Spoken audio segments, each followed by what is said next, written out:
যে অব্যবস্থাপনা, যে অস্বচ্ছতা, সেটা কিন্তু আসলে হতাশ করেছে। এবং বিশ্ববিদ্যালয় কর্তৃপক্ষ যারা ছিলেন তারা কেন এতটা অমনোযোগী হলেন? জবাবদিহিহীন, অনিরাপদভাবে ডাকসুর ব্যালট পেপার ছাপিয়ে তাতে নির্বাচন যদি আপনি করেন, তো সেই ব্যালট পেপারের মিস ইউজ হয়েছে কিনা এই প্রশ্ন তো মানুষের কাছে আসবে। ডাকসু নির্বাচনটাকে শুধু বিতর্কিত করেনি, এই নেতৃবৃন্দ যারা নির্বাচিত হয়েছেন তাদের আগামী দিনের কর্মকাণ্ড নিয়েও বিতর্ক তৈরি করার একটা সুযোগ তৈরি হয়েছে, যেটা অনাকাঙ্ক্ষিত।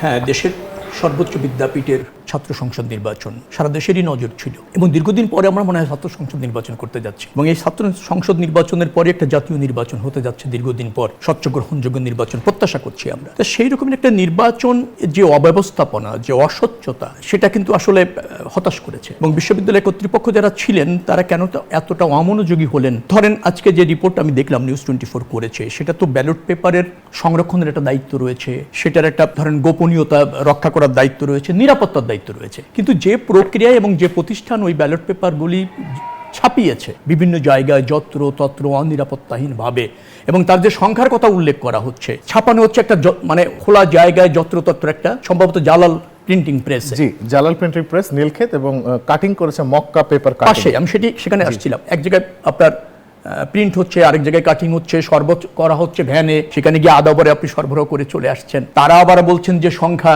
আবার বিশ্ববিদ্যালয় কর্তৃপক্ষ জন্য যা প্রয়োজন, প্রথমে আবার ওই কর্তৃপক্ষ বলছে কেরানীগঞ্জে ছাপিয়েছে। এই যে ধরেন অস্বচ্ছতা এবং এই ধরনের একটা জবাবদিহিহীন, অনিরাপদভাবে ডাকসুর ব্যালট পেপার ছাপিয়ে তাতে নির্বাচন যদি আপনি করেন, তো সেই ব্যালট পেপারের মিস ইউজ হয়েছে কিনা এই প্রশ্ন তো মানুষের কাছে আসবে।